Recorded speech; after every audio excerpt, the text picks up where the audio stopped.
So we're going to talk about the junction rule today. Okay? The junction rule is relatively simple. Okay? So you're going to have something that looks like this.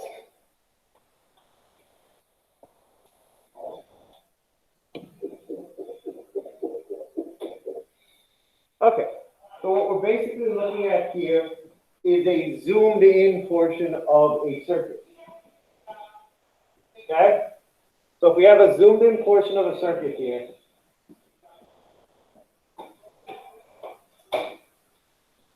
okay, what do the straight lines represent? Wires. Okay, so these all represent wires. And this circle right here is what we call a junction.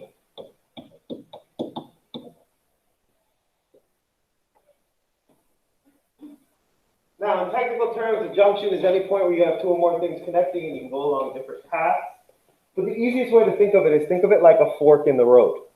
You're coming into the junction, and when you hit the junction, you've got a choice as to which way you can go.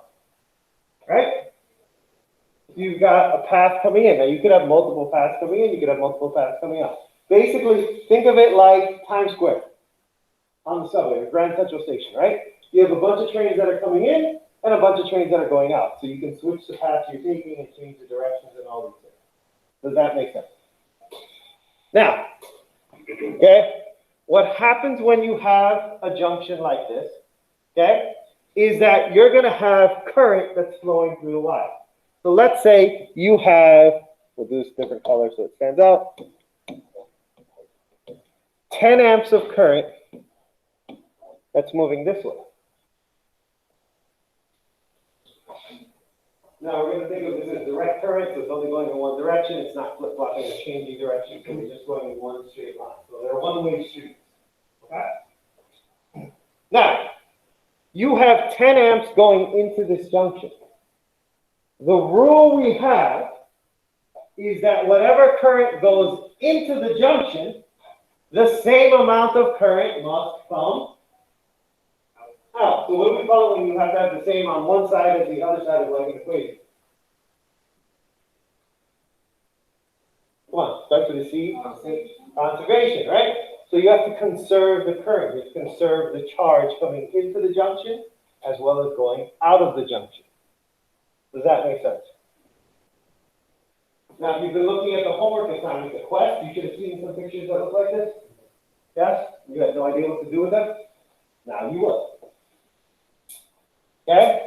So what does that mean? That means if I have 10 going in, following this arrow going in, okay, I'm going to have some energy, some current going that way. I'm going to have some current going that way.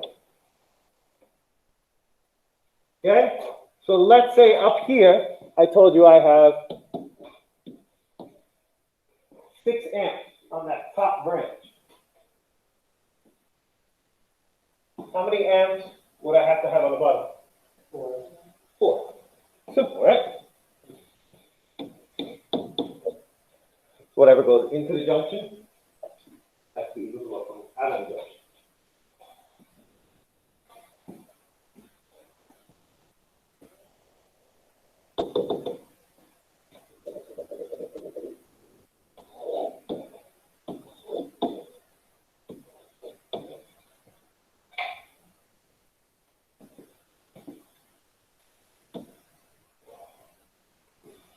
Let's say then you have this process.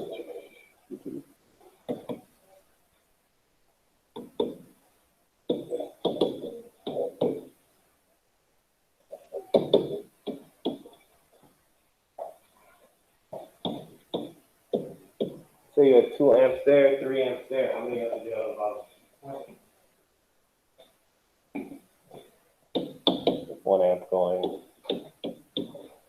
out. Does that make sense? Yeah?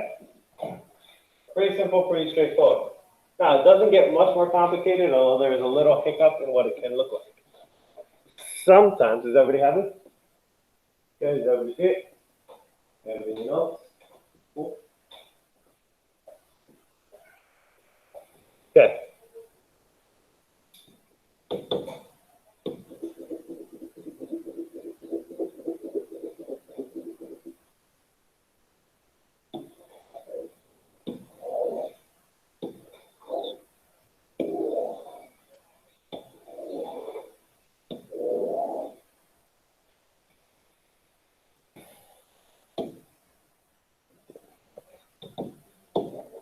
Okay, let's see, what would happen if you had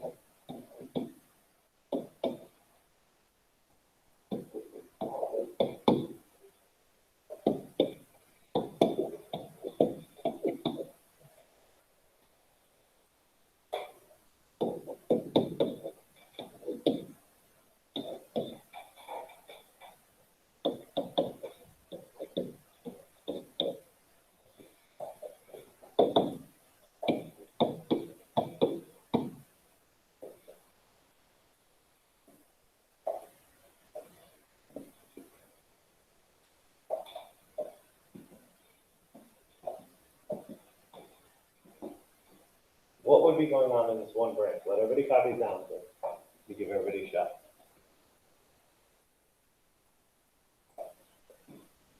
Everybody's still copying them. Sure. What's up? 10. 10, 10, 5, 4, 3.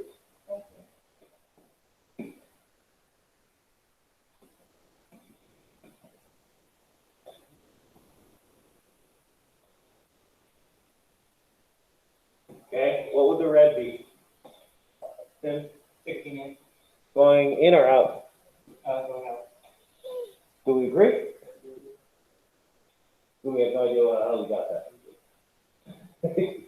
Okay, so what you have to do in this case, you have to do the same thing. You have to figure out how much is coming into that junction and how much is being represented as going out of the junction. So you can literally make a little subcategory. You can write in, out. So you have, this is what? This 10 amps is what? Going in, listen. So this would be 10. The 3. The 4. We'll go counterclockwise. 5. 10. Okay. So how much total do you have going in? How much total do you have coming out? Well, 8 right now. How much total do you need coming out? 24, yes? So what has to be missing? 16. Is the missing value. Does that make sense? The other time it gets a little tricky is when you kind of get these ones that are a little bit more convoluted and you've got multiple ones going in and multiple ones coming out, you have to figure out these values. But short of doing that, it's pretty straightforward. Does that make sense? Yes? Okay? So this is the junction rule. So you should be able to do this with anything. Now, this is the basic rule behind the parallel circuit. When we looked at the parallel circuit and we said that the more resistors you add, the more current you have.